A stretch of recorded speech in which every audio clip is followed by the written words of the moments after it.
Fala galera do Hashtag Natação, vamos falar um pouco sobre o nadador do momento, David Popovici, ele que bateu o recorde dos 100 metros livre na categoria Júnior e marcou o melhor tempo antes da Olimpíada da prova, com um tempo de 47,30. Vamos dar uma olhada na prova que ele fez com esse tempo? A filmagem da prova dele foi feita de streaming, então tem um pouco de lag, aquele travamento na prova, mas dá pra dar uma olhada nas características do nado dele, vamos ver juntos aí.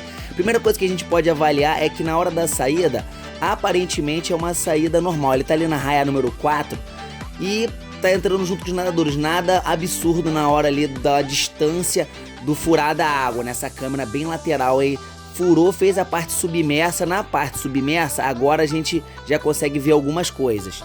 Primeira coisa que a gente pode notar é que ele é um dos últimos a começar a nadar, faz uma fase submersa ali de quase 15 metros, 14, 13,5, 14 metros, é um dos últimos e já sai um pouco na frente em relação aos outros nadadores.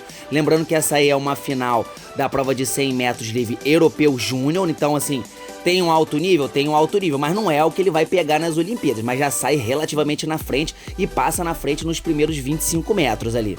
Em relação à respiração, ele respira na quarta braçada e começa a empregar um ritmo de 2 por 1 com uma pernada muito forte. A característica do nado que logo me impressionou é a força da pernada dele. Ele consegue colocar aquele ritmo ali 2 por 1, fazendo bastante força no braço de apoio, vai viajar bem na frente com uma parcial de 22,97, mas vamos dar uma olhada, vou voltar um pouco aqui o vídeo para ver a aproximação da virada dele.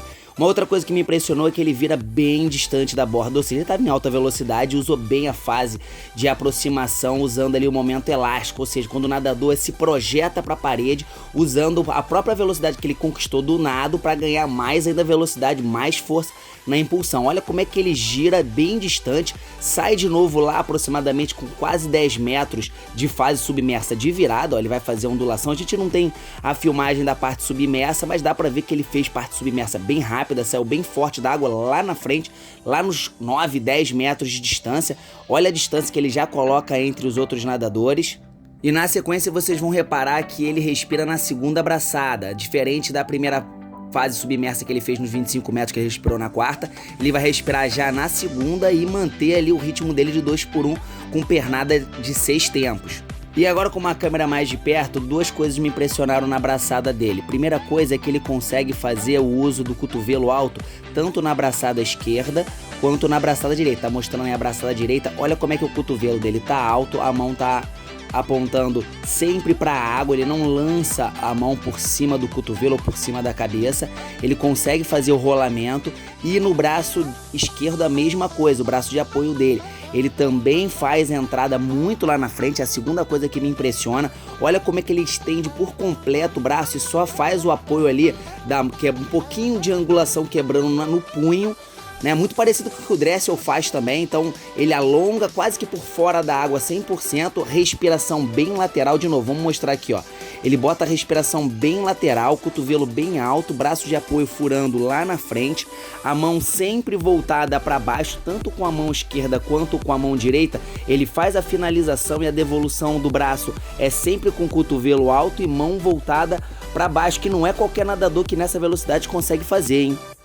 Uma olhada nessa imagem, na respiração dele, olha como é que ele tá respirando, está nem vendo a cabeça, ou seja, a respiração bem lateral, com certeza feita pelo canto da boca, sendo bem eficiente. Ele lança bem, respiração bem lateral e ele consegue usar o deslize. Normalmente quem tem essas três características técnicas, né, de projeção do ombro, alongamento com a entrada da mão lá na frente, consegue aproveitar melhor os deslizes, ó, como é que a mão dele quebra e faz uma angulação de punho ali para terminar só, entrar com o dedo só na fase final ali da entrada da mão, esticando bem na frente, deslizando na frente, usando essa potencialidade, né, essa propulsão que ele tem de braçada a favor dele, aproveitando melhor o deslize. E agora olhando pela câmera de cima de novo, olha como é que a pernada dele é muito forte, gera muita propulsão, muita espuma e ele fica bem na superfície da água. Outra característica que faz com que os nadadores fiquem mais velozes, trabalhar bem na superfície da água.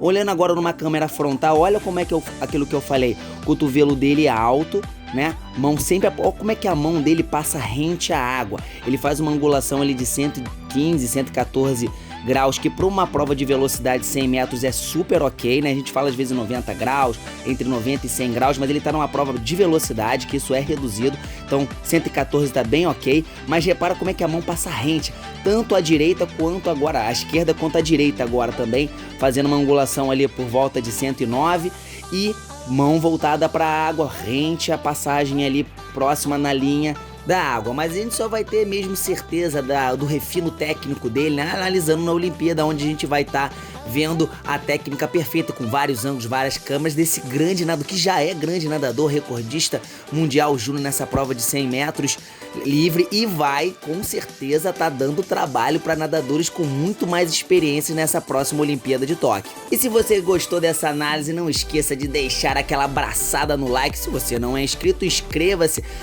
no hashtag natação, que ajuda muito o meu canal, e até o próximo vídeo!